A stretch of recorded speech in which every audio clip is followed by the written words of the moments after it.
know we did this before. 81651.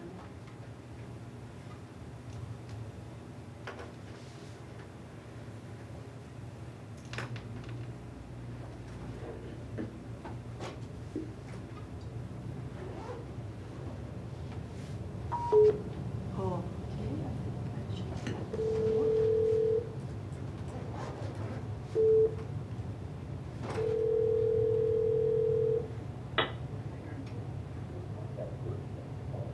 Hello. Hi, Matt, can you hear us?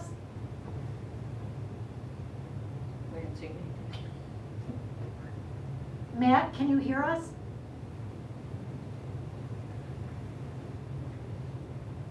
Hello?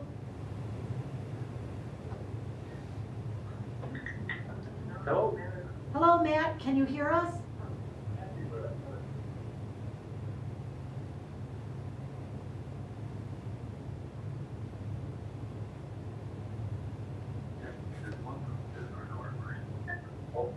Yeah.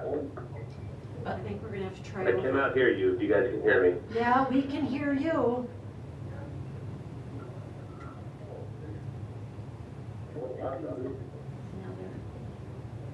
Still hear you, Lori, for that, if that matters. You can hear me? Can you hear me? Yeah, Okay, so Michelle can hear me, but Matt cannot, and we can hear both of them. Can you hear me? Yes, somebody text me I that. got Yes. You got it? All right, so I'm gonna have to end his call, and I'm gonna have to try again. Dial.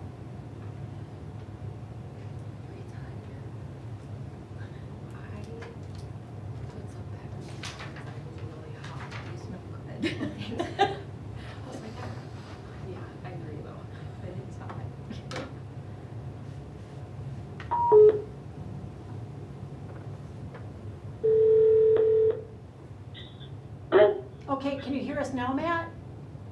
I can hear you now, Lori. Okay, I'm going to try to add you to Michelle.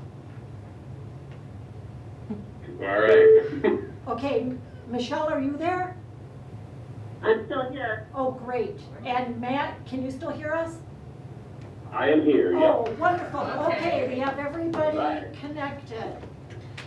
So it is 6:04, and I will call the meeting to order. Alicia, would you do roll call, please? Yes. Lacey Oster. Here. Cherie Link. Here. Michelle Lesha. Here. Bruce Blargen. Here. Lori Blargen. Here. Matt Buchwald. Here. Marge Willow. Here. All right, so our district mission, together we engage, educate, and empower all learners, bridging their passions to pathways to create successful futures and positively contribute to our local and global communities. I'll take a motion to approve the agenda. I make a motion to approve the agenda. All right, thank you, Marge. Is there a second? I will second. Thank you, Cherie. All in favor? Aye. Any opposed? Aye. Okay, so you're agreeing, right, Matt? Yes, I'm agreeing. Sorry, Okay. for the little delay. Yep, that's fine. I agree as well. Okay. All right, motion passes then. I have not received any requests for public comment, so we will go on to the high school course handbook. And Shannon attached a presentation. Last time, Bruce, you were wondering if everybody had watched it, if we needed. We'll watch it. All right, go ahead.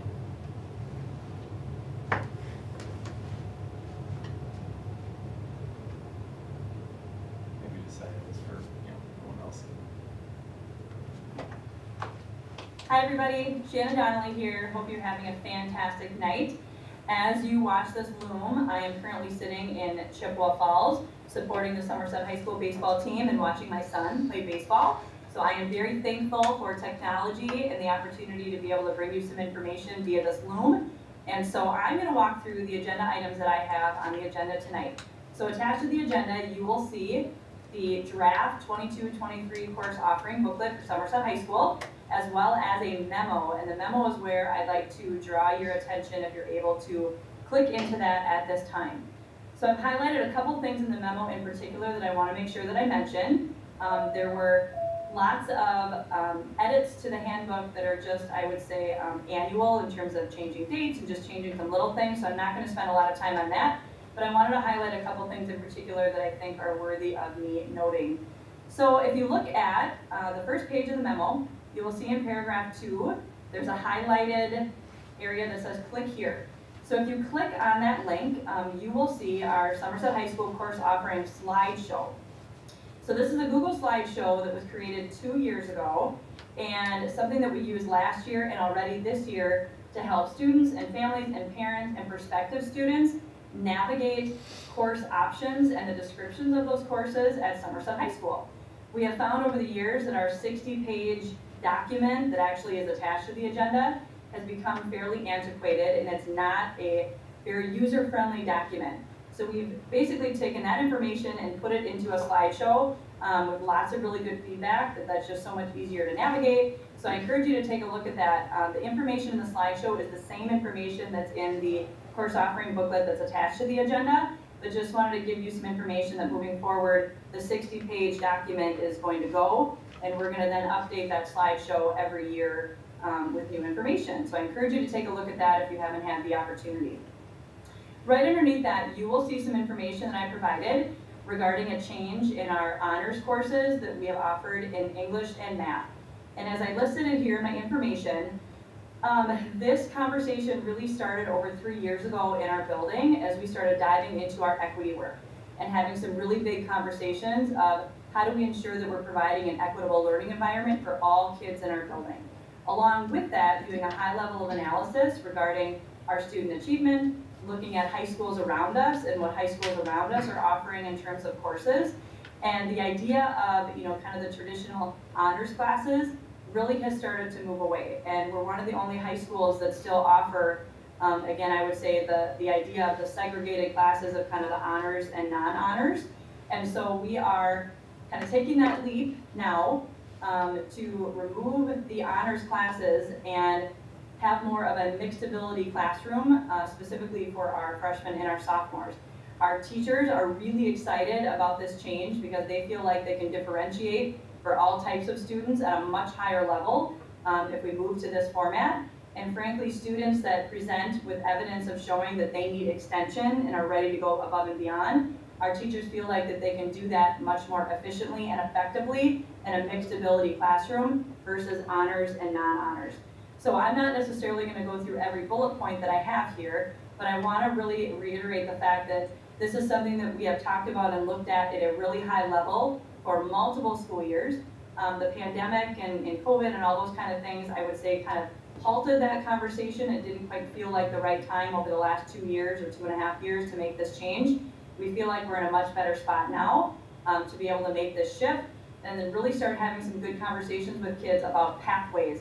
So not so much you're an honors kid and you're not an honors kid, but having conversations early, starting with our freshmen, really having them think about what are your goals and ideas and passions that you want to pursue when you leave here, and then how can we be really intentionally creative with your course offering choices to make sure that you're set up for success. So if you have specific questions about any of the information that I have here with my bullet points about that topic, please feel free to reach out to me and I'm happy to provide some more information. As you move down on page 2, you'll see where it says pages 17 through 20. I'm really excited to be able to share that we are bringing on a new College in the Schools class titled Introduction to Literature, Poetry, Drama, and Narrative. So this is a class that we will bring on in partnership with the U of M. This is super exciting because the U of M actually reached out to Somerset High School and Corey Lindenberg in particular, asking him if he would be interested in teaching this course at Somerset High School.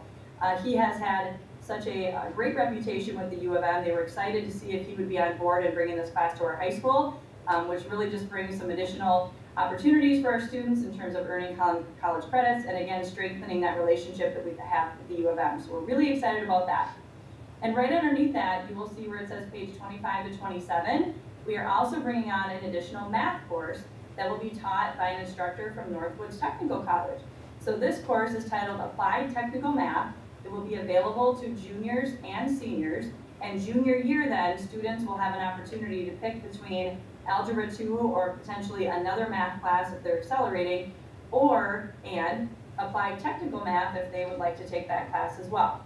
We're excited about this because this gives a really fantastic opportunity for our students who are thinking about moving into the trades when they leave Somerset High School, which is awesome. And they'll be able to earn 3 college credits from Northwoods Tech upon successful completion of that course. So with that said, if you have any questions about anything that you see in the course offering handbook, please reach out to me directly. Let me know. I'm happy to provide any clarification that you need, and I hope you have a great night. Thank you. All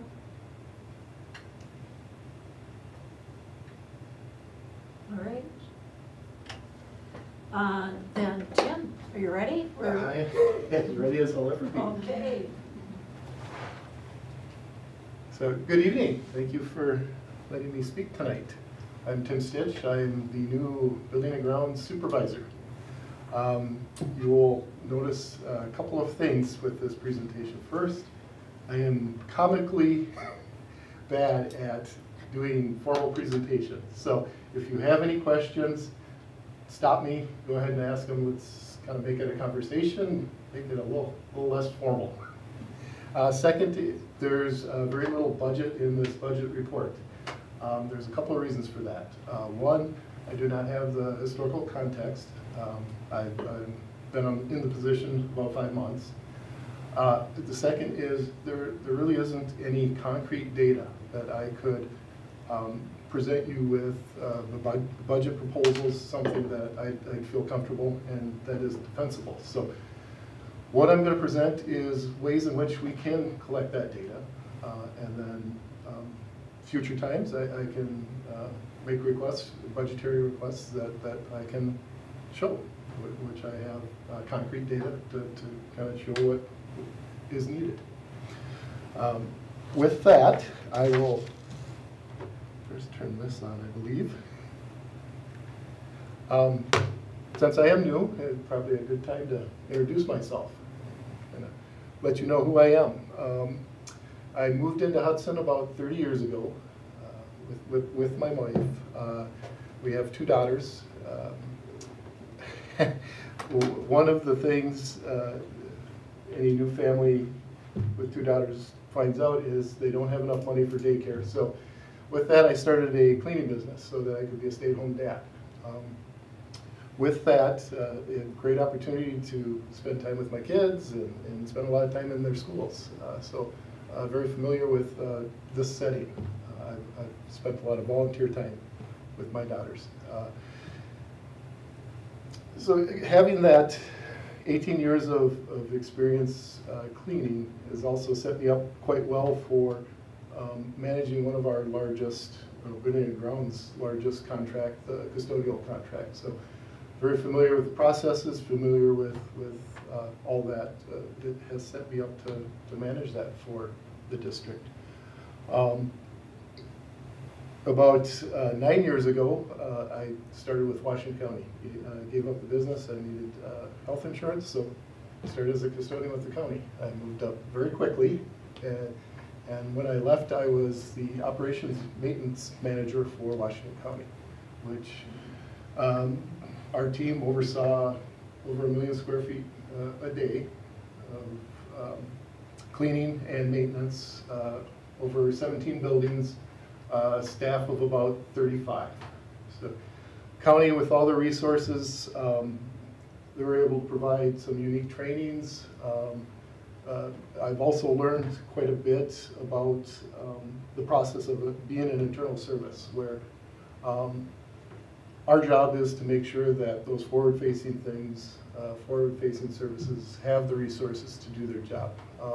For the county, it's not a county's job to own a building, it's to provide services. Much like the district, it's not the district's job to own buildings and manage them, it's to educate children. So that type of philosophy, that type of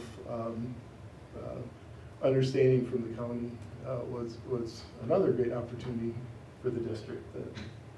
And then some of the philosophies and my education. So I went back to school a little later, 2008. I graduated from the University of Stout with a bachelor's degree in management with concentration in project management, which again sets me up quite well for managing people and projects, which I'll show there are a few of them. So again, some of my philosophies, the importance of being a public servant. We had a great administrator at Washington County. She strongly believed in being a public servant, and that kind of carried on to me. We are here to serve the public, and I take that responsibility seriously. Some of the other things, because of internal services, if there's efficiencies there, that draws away from the primary objective of an organization. So here, if there's inefficiencies in our operating, that pulls away from classrooms. So it's important to be as efficient as possible. Again, school districts' business is to educate children, not to take care of buildings.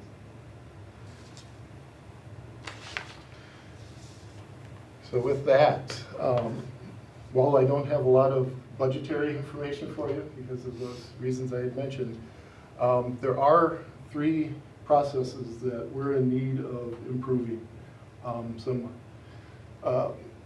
Some very high-functioning facilities will have these best practices, preventative maintenance schedules, benchmarking utilities, and workplace safety. So I'll discuss these in turn and kind of highlight how these are established, and then the benefit of these is once they're implemented, you'll also have ways to record data. All these things will benefit in providing data needed for kind of those budgetary requests that come later. So the first one is preventative maintenance.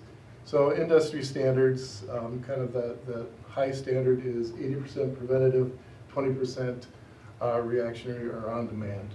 What that does is very similar to why you do oil changes for your car.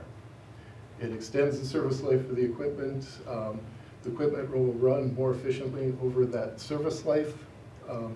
You eliminate, or you don't eliminate, but you limit the amount of equipment breakdown. Also, it ultimately reduces the cost of operations. We're kind of got that skewed where we're 10% preventative, 90% reactionary. What that does is we're run to fail. When something breaks, we go fix it. That's the most costly form of maintenance. It's what impacts staff and schools the most because you can't plan that maintenance. So equipment goes down during school, during times where it's not advantageous for it to go down. So that's why it's very important to go with preventative maintenance schedules. Again, kind of eliminate as much disruption to staff. So hopefully you find what's wrong and correct it before others notice it. That is the goal of preventative maintenance. So how we get there is something that many people are familiar with, especially within the school district. So CMMS software, currently using School Dudes. They've changed their name to Brightly. It's a work order system. So with that work order system, you can create planned maintenance schedules so we can follow. They'll come up, hey, you got to look at this air handler at this time, those types of things. The schedule is set. Benefits also of this software, you will collect data for future needs. It'll show you where the repairs are happening, what type of issues you're having. If it's common repairs, then you can say, hey, this is the type of thing that we need to look at maybe beforehand. So What it also does is we're able to track our time. We're also able to track how long tasks take.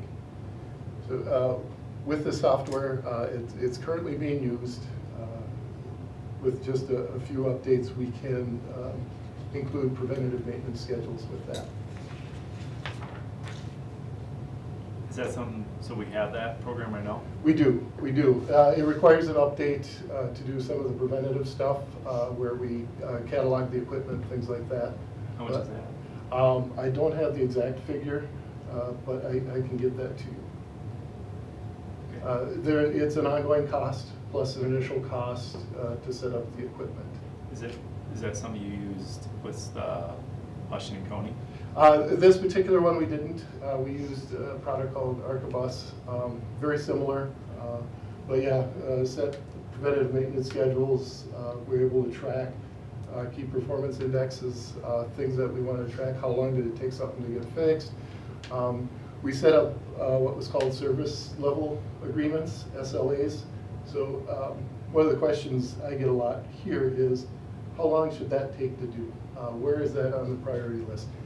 So well-established service level agreements, everyone knows. This is the emergency, it'll get done within so many days. If it's one of these on-demand things, maybe it'll get done within a week, that type of thing. So it's very common software in most organizations. So the work order system, I just am not a fan of the name. School dudes just, it doesn't resonate. Any other questions? The next one is utility benchmarking. That subtitle, you can't manage what you don't measure, is really important. So with benchmarking utilities, it's one of those line items that is a big cost within operating budget. So it should be tracked closely. The district currently uses B3, not to its full extent, but it's fairly easy to use and to identify areas of improvement.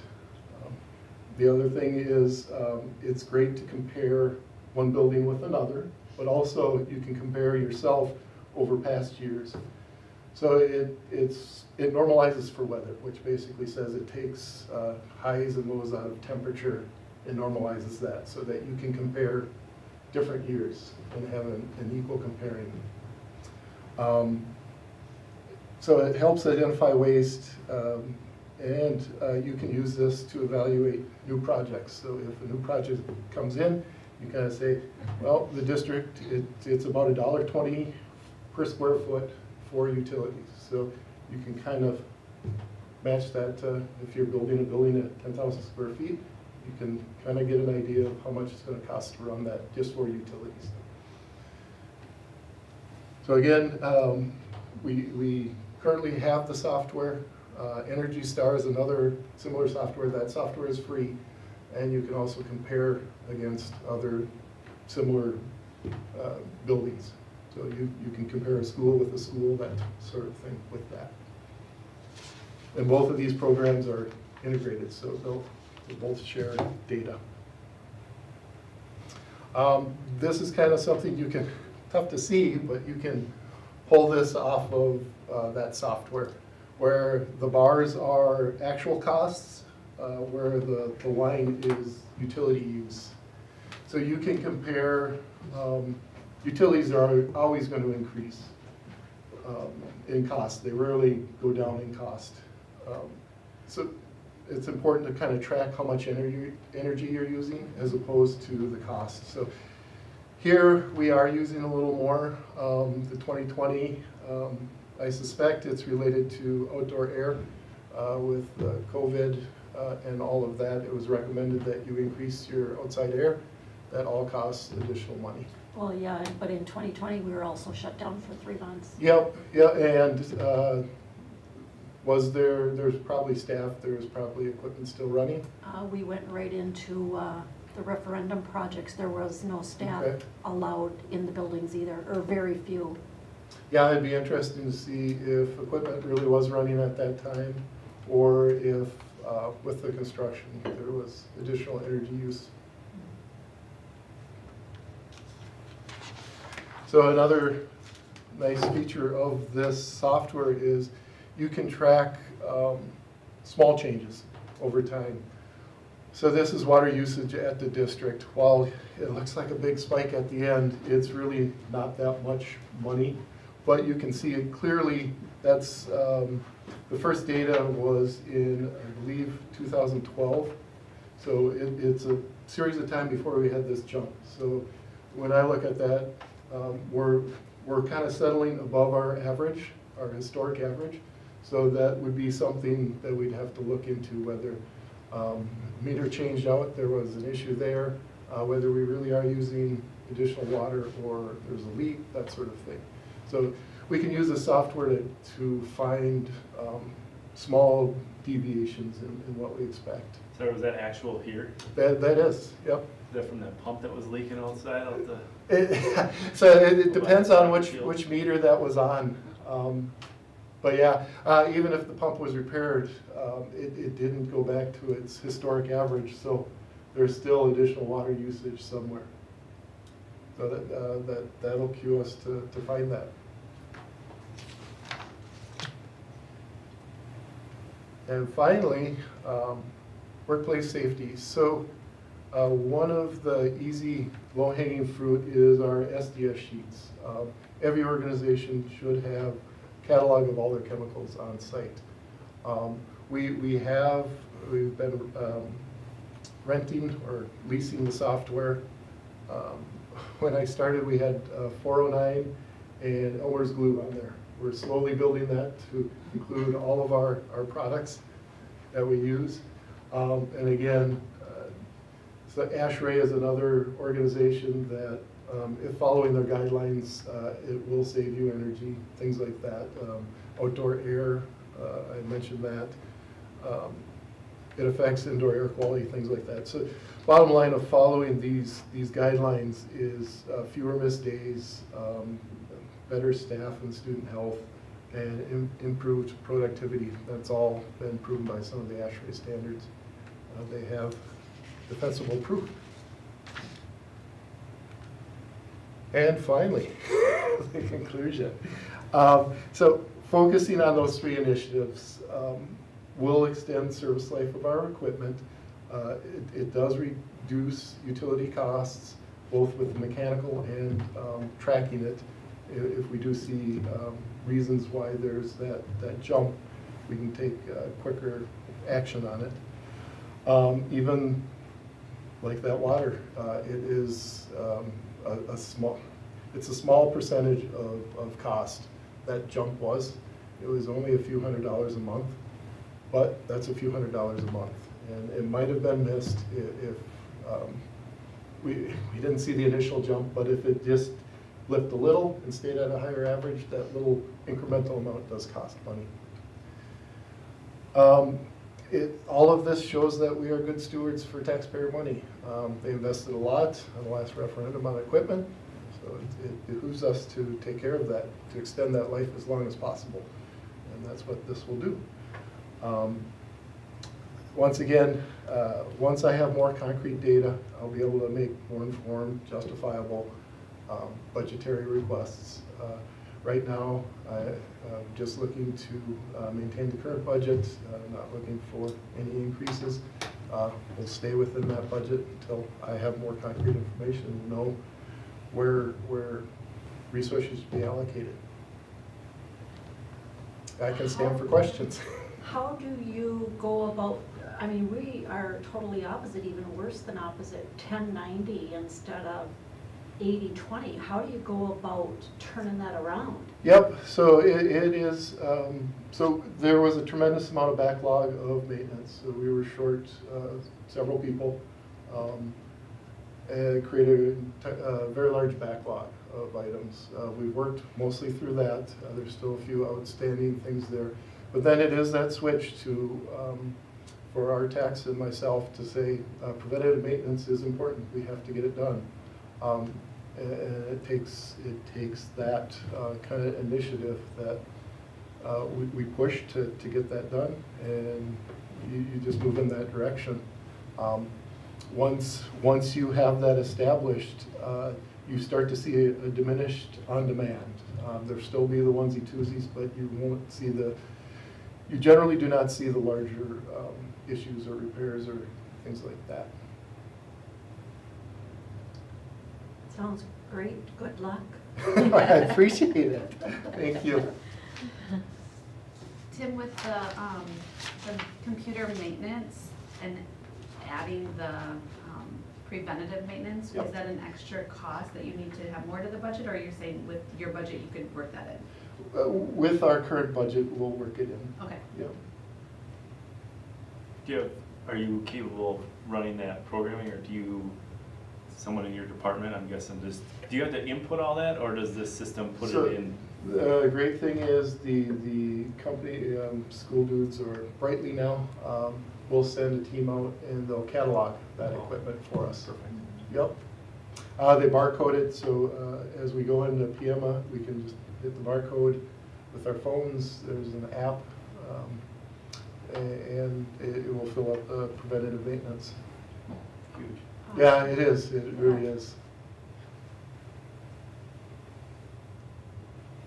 Anything else?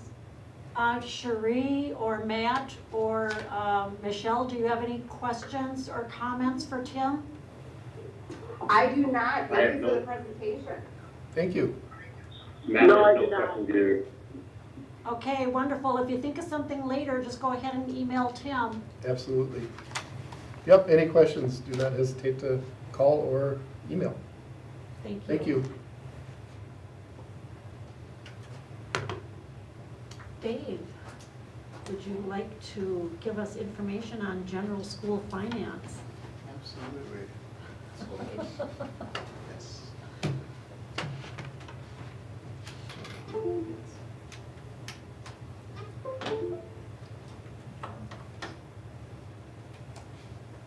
Sounds like a class in college. Should be, I think it's on. Should be. There we go. Okay.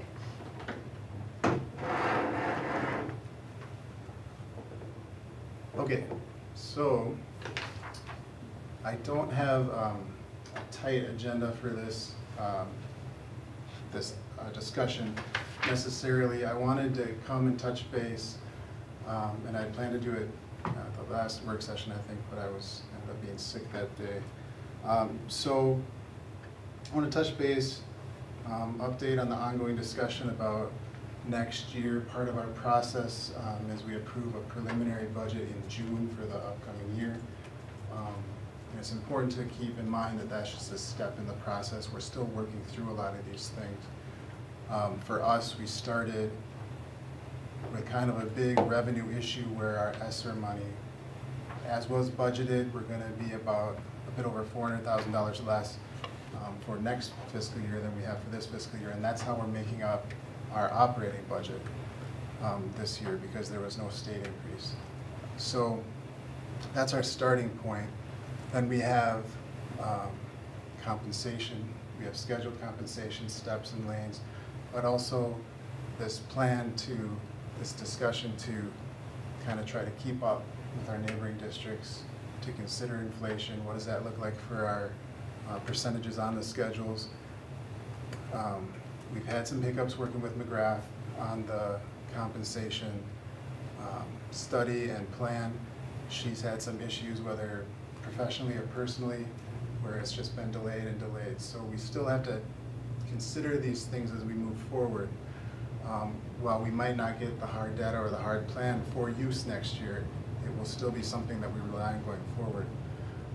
Health insurance, we have hopefully some solid data coming in from March that will help us with our renewal discussion for this upcoming year. Health Partners wasn't willing to kind of take into account some changes that we had on our plan where some high cost was going to come off without having seen it for a real month first, and so that was March, and so now hopefully we can get some numbers for that going forward as well. So there's a lot built into this. We have we will have some cost increases for our contracts as well. Blue Ribbon, Safeway, some of the bigger vendors that we deal with. So all these things mixing together, I wanted to take an opportunity to give people resources, to just learn more about the budget, learn more about Somerset in specific.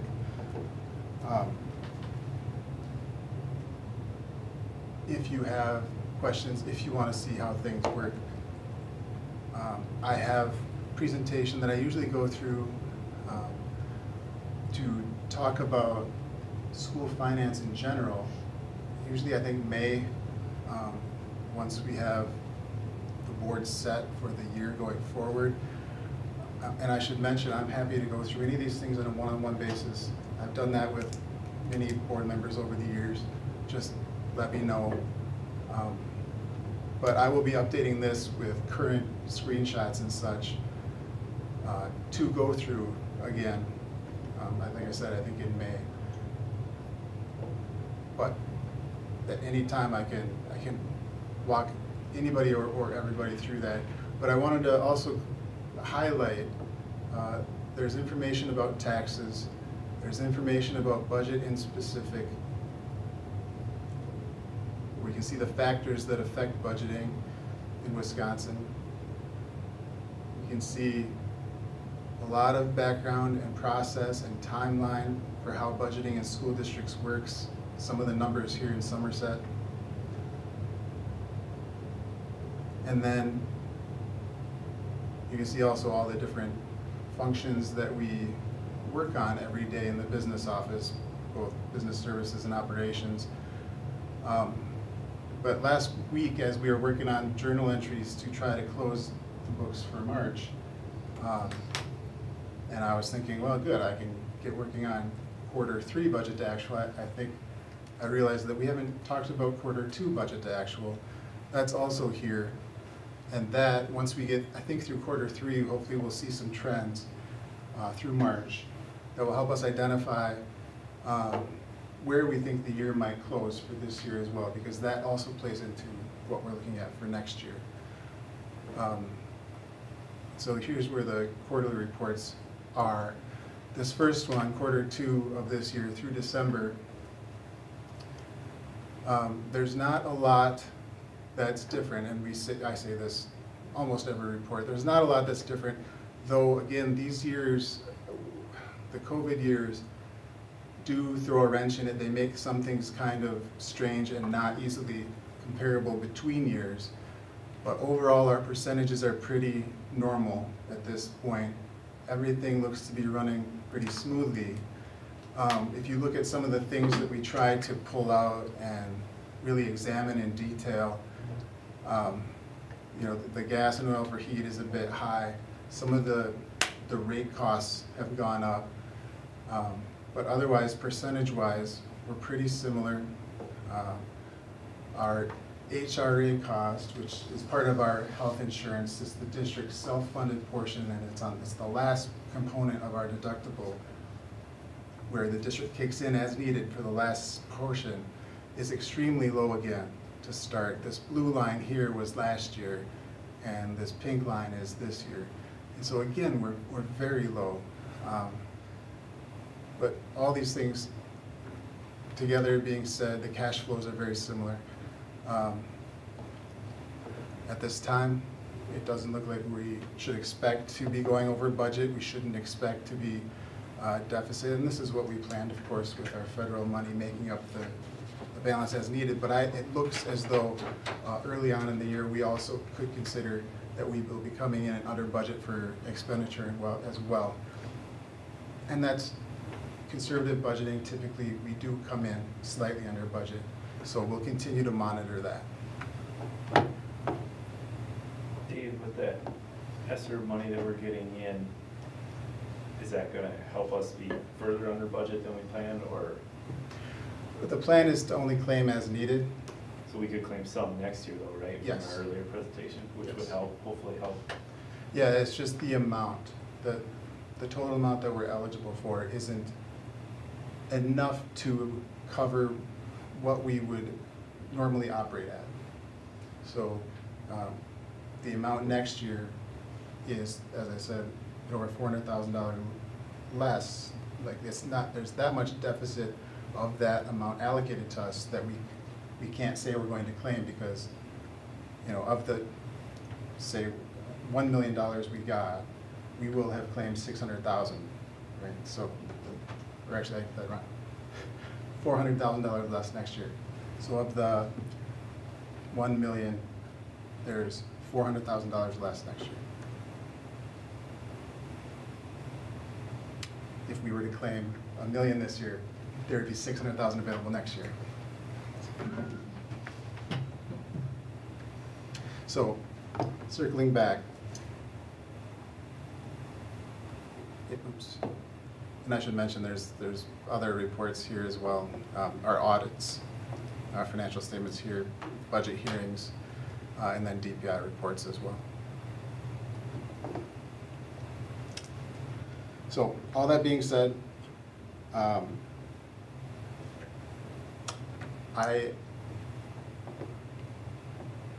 think we have a lot of discussion to have. You will get recommendations from Mark and our admin team, but there's still things we are absolutely waiting to find out more to kind of determine where we're going to be at next year.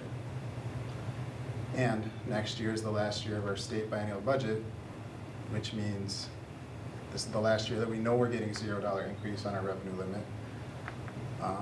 And we're hopeful that the following year, with tax returns at a state level coming in higher than expected, with the state building their rainy day fund, we may be then able to see some K-12 funding for our next biennial budget.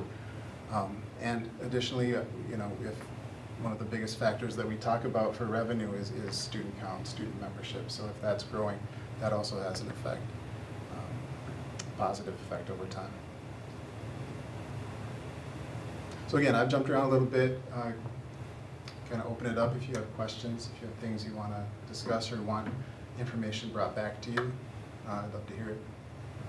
Is there a timeline that you have as far as when that information will be available? I just look at if there's a deficit for next year, like will that affect staffing and any of those types of things that should be made sooner than later? The feedback we've gotten from Mark in the discussions at admin is to consider attrition if staff are resigning or retiring, and we can fill the positions, move people around, but not reductions for next year. So the feeling being, if it's 1 year of deficit, we'll manage that as best we can and make that deficit as small as possible. But to this point, we haven't talked about reductions. And of course, if the board said, please do that, we will do that. But attrition basically is reducing the staff by the people. Voluntary who are- measures, yeah. And you can't do 100% attrition in any, you know, in any given year. Many positions need to be refilled for programming purposes and what have you. And I'm thinking, if I remember correctly, we only have 3 people retiring at the end of the year? Well, we've got a list, I'm not sure how many are retiring, but we also have resignations, so we have, Yeah, that's true. I want to say 8 or 10 people. All right. Matt, do you have any questions?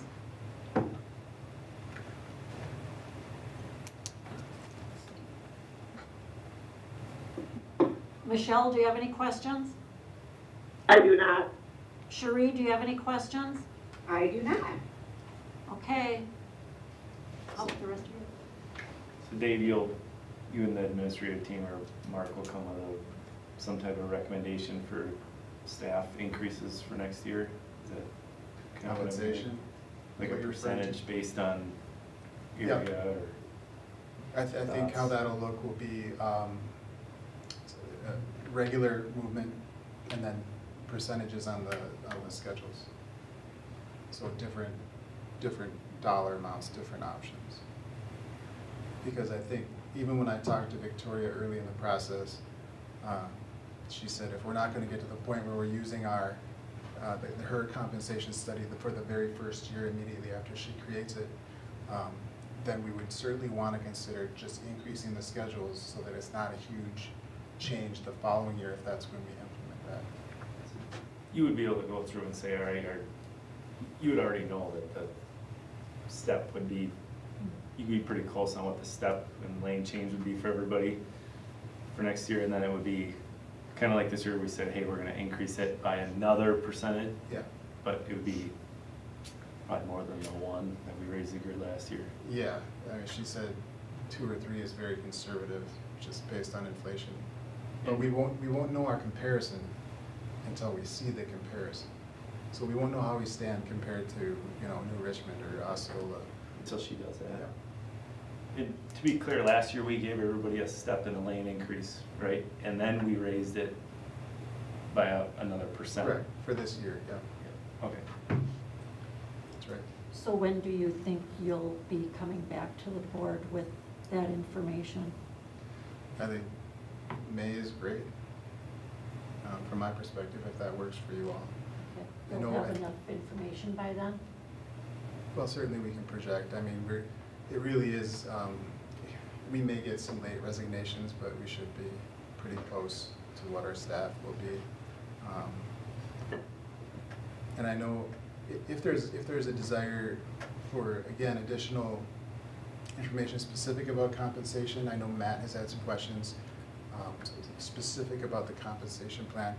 You know, that can be something where we talk about it here. That can be an email or a phone call or a sit down with me or Jody.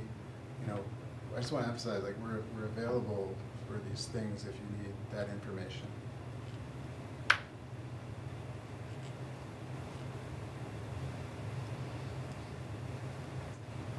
And is it May also that we're gonna be getting information about, health insurance rates? There's supposed to be, the data from March was the first month of this change. It's supposed to be being processed by health partners later this month. So I think the earliest we can get a possible renewal quote is in May, mid to late May possibly. Probably June work session then.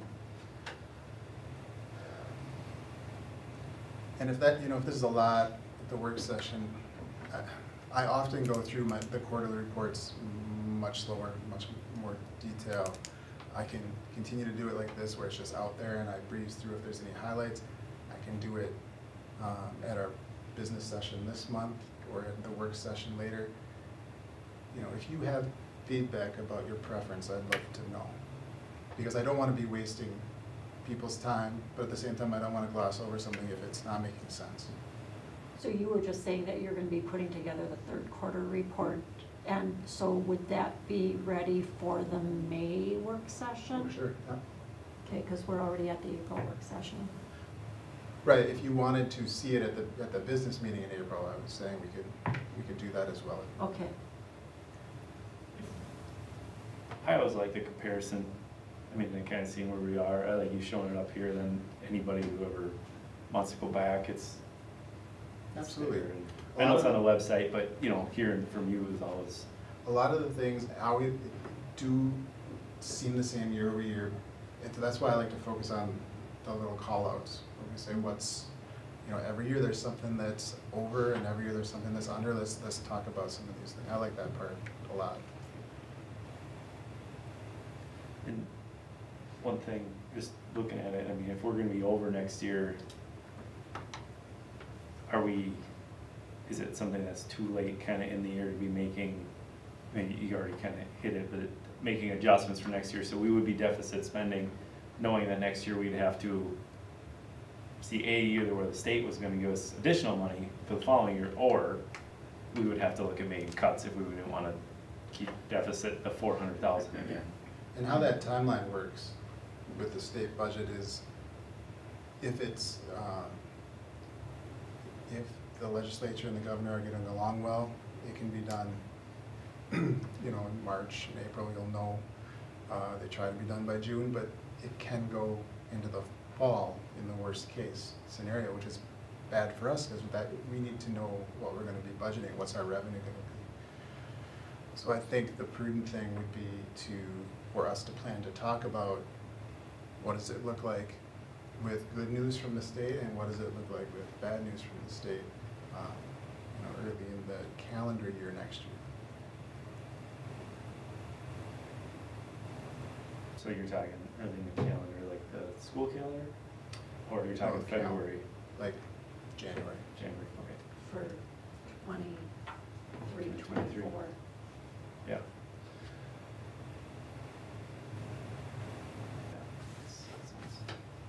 All right, are we good? Thanks, Dave. Yeah, thank you so much. Thank you. As we've added new board members, I always refer them back to that, when we had that special session, and we've got that video. So I always refer new board members back to that as well. It's very helpful. Thank you. Absolutely, my pleasure.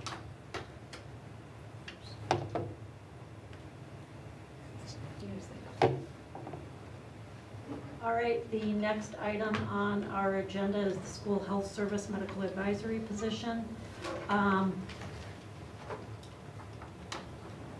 Yeah, we'll have to come back to the regular session for approval. I just want to draw to people's attention that Jen is already fulfilling this role in our district. Dr. Ramsey I believe, has moved. And, she provided this service to our district for, I should have looked it up, several years, 3, 4, 5 years. So we certainly appreciate the service she provided for the district, the volunteering that she provided for the district. And this contract gets renewed, this position letter of agreement gets renewed every year. So this would be April 1st to June 30th, 2023. Typically, it would start July 1st, but because Dr. Ramsey's left, Jenna started early. Dr. Balloon. All right, so this will come back to the regular session for approval. And then the next, did anybody have any questions on that one? Michelle, Matt, Cherie, any questions? Nothing. Nope. All right, No. No. okay. So this next item on the agenda is a discussion for us with possible action. At our last meeting, we got the information from School Perceptions, and Mark had suggested that we have a special session to go over that data and discuss it with administrators. We got an email today about that, and since Mark is not here to discuss that with, I don't really want to move forward with it until we can have a discussion with them. With the meeting, you're Well- saying with the special session or with? With canceling it. I'd like to talk with Mark about it and how he'd like to move forward, and I'd also like to get input from the rest of the board on, would it be, they said in the email that many of them couldn't be here. Would it be beneficial for the board to meet on our own or with the administrators who can be here? I don't want administrators to feel like this was something that we wanted to put more on their plate or, another, a night. I just think it was kind of silly that we had brought it up, because this kind of encompasses a lot of things with the district, creating some of those just more informal discussions about it. So, even does it have to be a special session like we said? Or I know within it was talked that a lot of it's gonna be on PD. Can we, I don't know, be creative as far as, I don't want it to be a burden, I want it to be helpful. Mm-hmm. Hey, So, Lori, what email are you referring to? I'm not seeing one from today. you didn't get it? Shannon, I think. Yeah, he did. I thought 11, Trish 19 today. sent it. Yeah, Trish and then I think Shannon also said something. I did not get one, nope. All right, there might have So been, what, I'll forward it to you. Apparently, there were several administrators who could not be here on the 18th. Yeah, it looks like she's spelling. Got it, okay. What was it? Oh,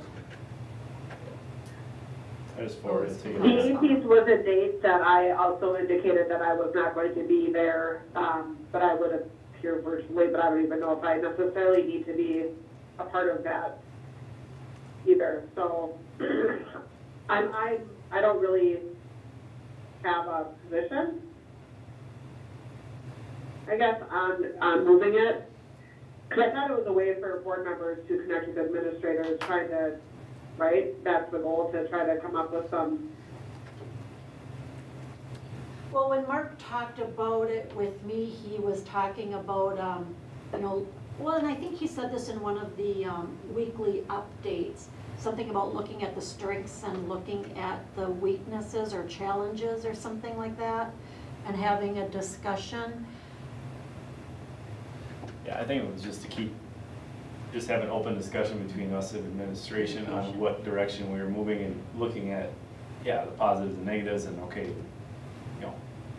from their input, who they're doing it every single day, and then we just see it from, this perceptions. I mean, I think it was just kind of a bounce back and forth, and I don't know the 4 that can make it. I mean, I don't know if she I said think it that. was, we wanted to do it before we met with the superintendent to help us with questions and things to work through. I think that's why we were pushing for Yeah, it. that's what Mark was suggesting, that the reason we do it as soon as possible is so that we could use that information to help us in our search for a new superintendent. so we I added on to the really next move it working before session. the 9th of May. I think the 9th, we had a meeting with school exec, our superintendent, after the meeting. So that was a work. We were gonna try to keep that work session agenda very minimal Yeah. because there was a lot of the superintendent search work that was gonna have to be done. Yeah, after in a closed session.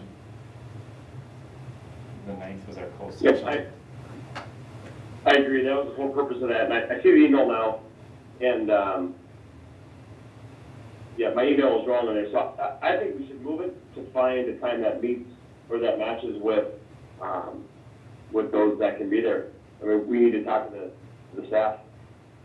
I mean, and I know, I just know as summer comes, it gets, we're lucky to have half a board here at meeting in the summer.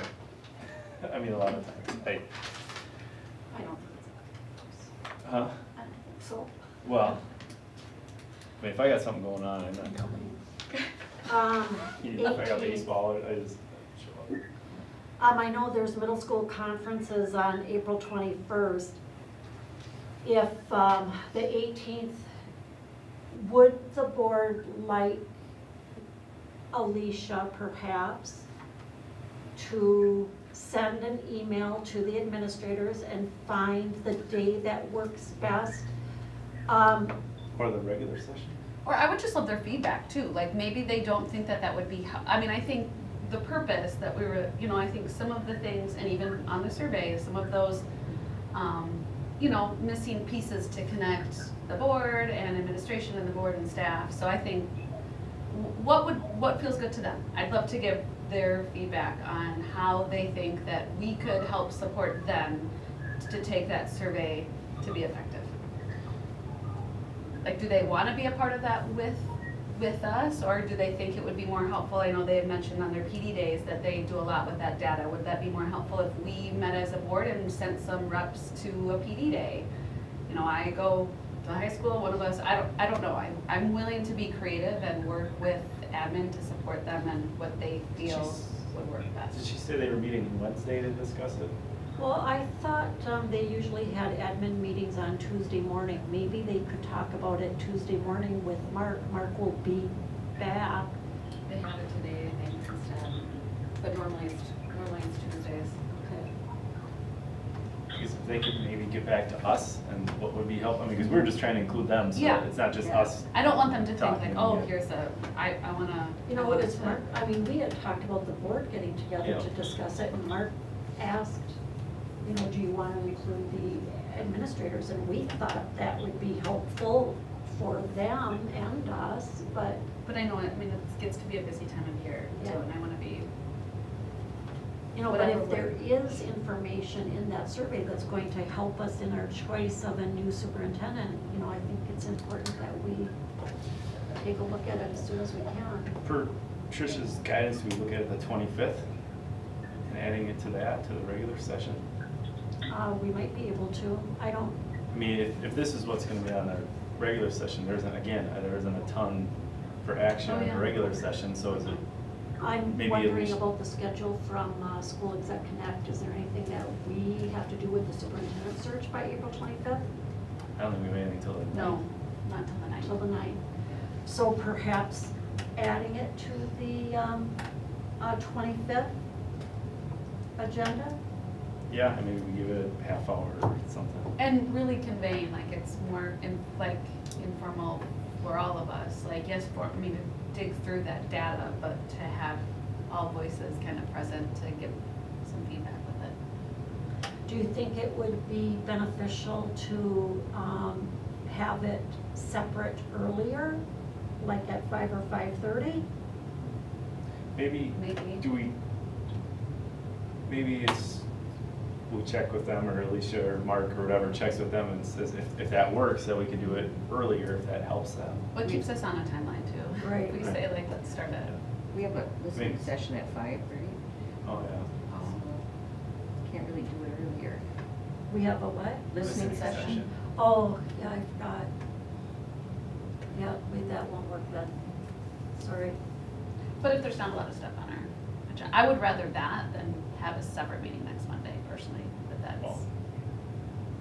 just me. And then I can make it to this other meeting that Pam's supposed to go to. So I'd be good with that, but All right, I'd love their so the other thing that I wanted this to be on the agenda for was because our policy is that our school board meetings are held in public, but they're not public meetings.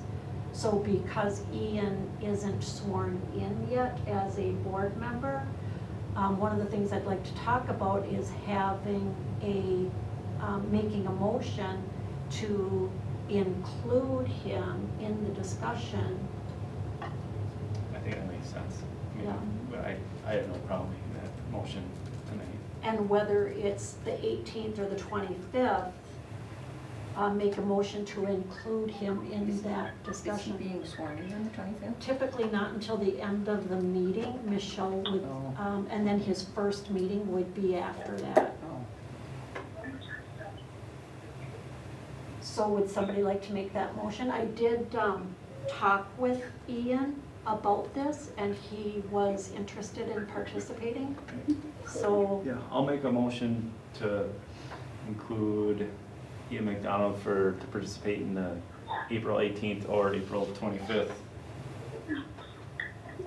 special session to review the school perceptions information. okay, whether it's a special session or that portion of the regular Yeah. session? Yep. Okay. I second that motion. Oh, go ahead. Okay, so we have a motion by Bruce and a second by Cherie. Matt, Cherie, Michelle, is there anything further you'd like to add? I agree. Okay, Yeah, I agree as well. all right. So Alicia, will you communicate this information to Mark and the rest of the administrators? And hopefully they can discuss and get back to us on what works best for them? Yep. All right. All in favor then? Aye. Any opposed? I, All right, motion carries, thank you. The next item on the So agenda, just, sorry to clear, so we haven't canceled the 18th meeting yet, not yet. but we'll get information then in the coming up couple days. Yep. Okay. Because the meeting doesn't need to be posted until Friday. So Okay. we have a few days to figure it out. All right. And if the administrators prefer, I mean, they could even suggest if they might want to do it on another night. I don't know if they would or not, but All right. So the next item then, topics for action. I'll make a motion to approve 10A 1 and 2 and B 1. All right, is there a second? I second that. Thank you, Lacey. So we have a motion by Bruce and a second by Lacey to approve the topics for action. I just want to make sure that the board members all noticed that there is on the personnel update an exit by a middle school instructor. And it would be effective April 29th. In our employee manual, there's language about submitting 30 days notice. And that position has been posted on the district website under WeCan also. Ms. Moser did submit it over 30 days ago. So I just wanted to draw that to everybody's attention before they approved it. Did anybody have any questions or comments about that? No. All right then, so we have a motion on the table. All in favor? Aye. Aye. Aye. Any opposed? Motion carries then, thank you. Once around the table, Matt, is there anything? Nope, I have nothing tonight. All right, Michelle, how about you? I just want to say congrats to Matt, Lacey, and Ian on their appointment to the board, and I had fun these last couple months with everybody, working around the table. Definitely an experience. And then also, I was just thinking about this, going back to a conversation, we were just having this conversation about the administrators not necessarily being able to make some of these meetings. I know that with spring sports, everybody's kind of aware that baseball, softball has all been pushed back because of the weather. And now they're looking at double headers with all of these games, probably going 4 or 5 nights a week. So that takes out a couple of the administrators that I can think of off the top of my head that might have difficulty scheduling, especially on a Monday evening. So I just kind of like throwing that out there because I was just thinking about that. But I will try to make it to the next meeting. If not in person, I will be virtually. And Lori told me that I was not done the day after the election. And I'm like, I don't know how this works. So, but yeah, I will definitely do my best to be around the next couple weeks to finish out my term. And again, thank you, everyone. Thank you, Michelle. Cherie, is there anything? Thank you, Michelle, also for your service. It's been great serving with you, and Matt and Lacey, congratulations. Also, thank you to Dave, Shannon, and Tim for the great presentations tonight. It's always good to get a little bit more in-depth information and learn a little bit more about what's happening in the background with those, and looking forward to some of the high school changes as well this year. That'll be great. Marge? All right, Lacey? Nothing tonight. Okay. Bruce? Brandon Barry worked with, I think, Alicia. They were maybe just to kind of pull together to kind of help with some links and some access and some how-to videos. I don't know if they're going to be where they're going to go, so people can see them and use them. Mm-hmm. But if they're in the scoop or wherever they're going to be at to try to help, or they're sent out into my campus, maybe within there. I just think it's Yep. help. But so thank you to him for just setting it up and doing it as it was requested, and he got it done. So that's appreciated. We were just talking about that before the meeting. Alicia is going to put that tutorial in this week's scoop, and she's looking at a possible location for it on the district website as well. It depends on if there's a limit. We were talking about putting it under the community tab, under information. But we have to check to make sure that there's not a limit to how much you can put there. All right? Oh, it's good though. Yep, thank you. And that was what I had on my list, so we're good. I'll take a motion to adjourn. I'll make a motion to adjourn. Thank you, Marge. I'll second that. Thank you, Lacey. All in favor? Aye. Aye. Aye. All right, meeting is adjourned at 7:12 PM. Thank you.